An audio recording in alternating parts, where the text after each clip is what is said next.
King. Solutions for police brutality can begin with our overwhelmingly white male justice system. Today kicks off part 1 in a 5-week, 25-part series exploring solutions for police brutality in America. The problem is actually deeply entrenched and amazingly complicated. It has no quick fixes. No one solution will solve the problem. Instead, it must be tackled from dozens of different angles, but as a part of one comprehensive plan. This series will lay out that plan with reasonable, achievable solutions that will drastically reduce police brutality in our lifetime. Introduction. It's hard not to be reactionary with police brutality.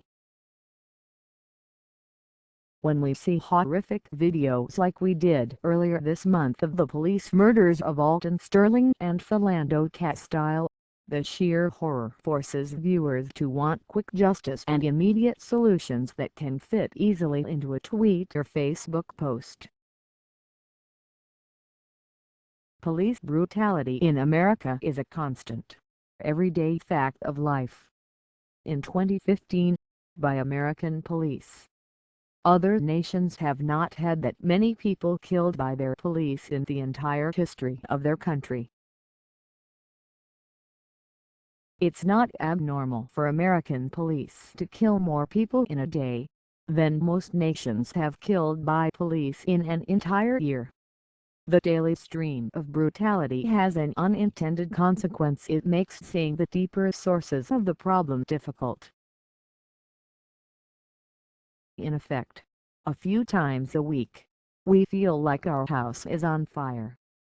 During the blaze, it's hard to think about fire codes, building materials, and response times. You just want the fire to be put out. For 2 straight years, since the summer of 2014, America has been engulfed by police brutality and the necessary protests that have followed. Seared into our minds is a roll call of victims, each case haunting and traumatizing us.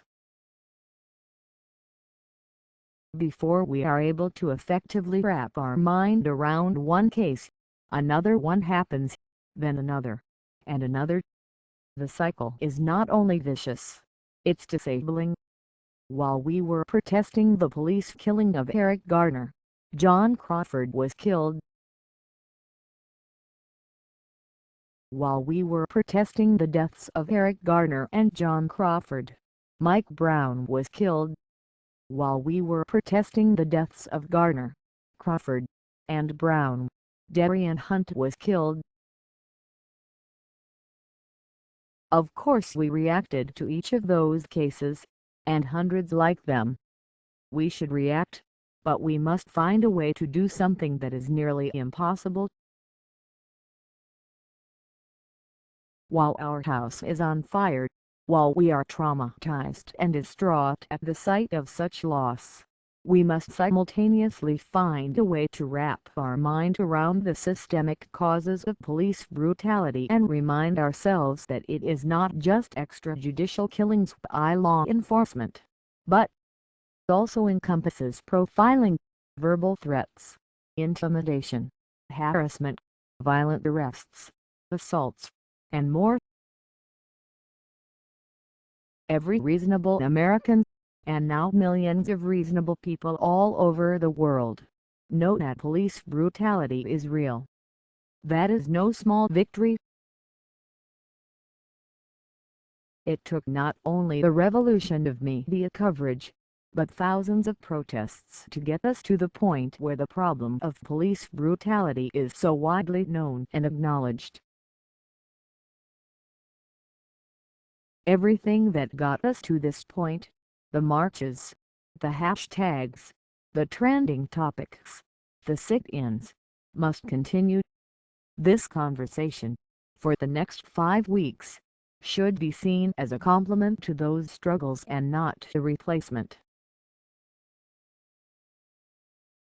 With that said, I'd like to orient you to how I am going to go about addressing the problem of police brutality in this series. The injustice of police brutality does not begin when police fire unjust bullets. How Tamir Rice, the sweet 12-year-old boy playing in his local park, came to be shot in the gut by Cleveland police, doesn't start when the trigger was pulled. Yes, the force itself was unjust, and that will be addressed in this series. But Tamir's death revealed much deeper problems with law enforcement, ranging from racial profiling to poor hiring practices to an antiquated 911 and police dispatch system. It also revealed a deep deficit of cultural connectedness and compassion that we will address. Slapping a body camera on an officer's chest is not enough. Make no mistake, officers should have body cameras, but we have learned that those cameras alone, particularly if departments don't have effective policies on the management of the footage from them, don't come anywhere near solving the problem. Eric Garner's death was filmed. John Crawford's death was filmed. Tamir Rice's death was filmed. Nothing like justice happened in any of those cases. Seeing that, many frustrated Americans then replied with the retort of how body cameras are a waste of time. I get it. Without being a part of a broader solution, body cameras, or any small improvement viewed in isolation, looks like a waste. The point of this series will be to show us what could happen if we had 360 degrees of robust solutions and how each micro-solution will chip away at the problem. Not only that, but many of the solutions, like body cameras, will need other corresponding solutions, like powerful independent review boards, if they are to work effectively. The first 10 solutions over the next weeks will all focus on problems that exist long before a police officer becomes violent. Skipping past these deeper systemic problems will leave us in a perpetual state of reactionary frustration, and the problem itself won't truly improve. These first solutions are hard, but achievable.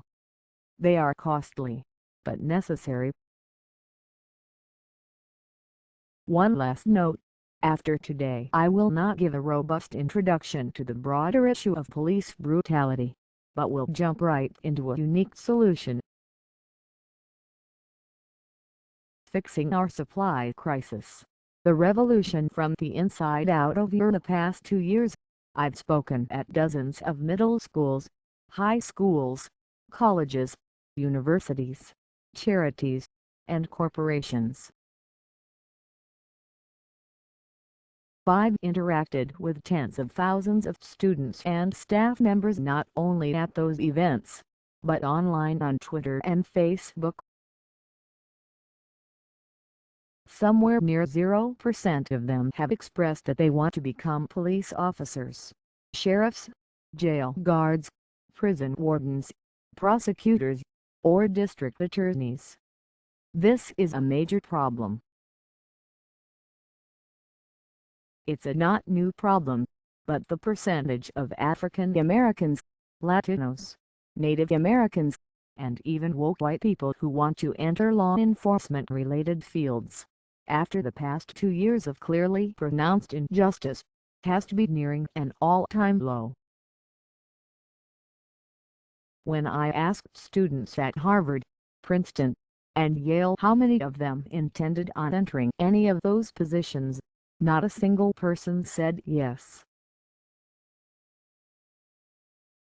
Outside of the Ivy League, when I have spoken at black colleges throughout the American South, the answer was no different. Not a single person said yes. To be clear, scores of them said they want to serve as entrepreneurs, civil rights attorneys, charity leaders, and journalists who address the problems of police brutality and injustice in America. But the notion that they would actually enter the belly of the beast to solve the problem from the inside out was consistently noxious. I don't blame them. I fully and completely understand why a teenager growing up in this generation finds the idea of being a police officer only slightly more appealing than going to prison. The notion of being an active contributor to a system designed to single out and oppress people of color is unequivocally preposterous. You don't have to have seen viral videos of police brutality to want to avoid law enforcement or even the judicial system altogether. Viral videos of police brutality might be statistically rare, but police harassment and racial profiling aren't. People of color, from President Barack Obama on down, have experienced it for themselves, and it has, in part, created a problem that we didn't quite see coming. Police brutality is a people problem. Not only do far too few police officers live in the communities they police, this will be addressed in a future part in the series, but too few police officers look like or truly understand the communities they police. The same can be said about prosecutors and district attorneys all over this country. Women of color represent less than 1% of the profession. Yet, as it is widely known, people of color are most often those being prosecuted and sentenced. In effect, what we get is an overwhelming white male justice system which specializes in the arrest, prosecution, and convictions of people of color. As political battle lines are drawn in America, conservatives are publicly claiming law enforcement as their own exclusive profession. Donald Trump and others use the profession as a political football and speak often about the war on police being waged by President Obama himself, a gross and dangerous lie.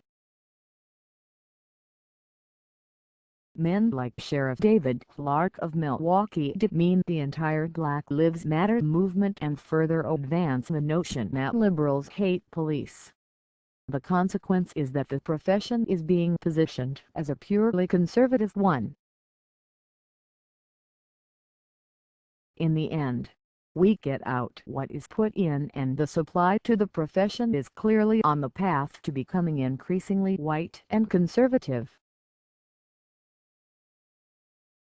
The racial and cultural divisions within police departments are so fierce that African American officers in cities like a conservative trope that I often see is that if African Americans want to see police do things differently, they should join the force. The spirit in which that statement is usually offered is one of spite and anger, and often reduces, as we often do in America, the problem of police brutality to that one simple solution.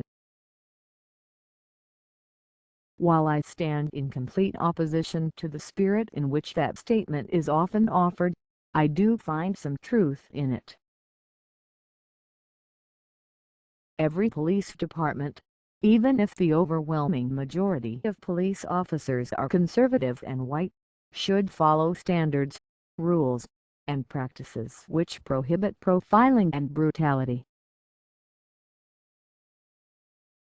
In other words, it should not require racial, ethnic, religious, and ideological diversity for police departments to be fair and just. They should be fair and just no matter what. Without equivocation, I agree with this sentiment.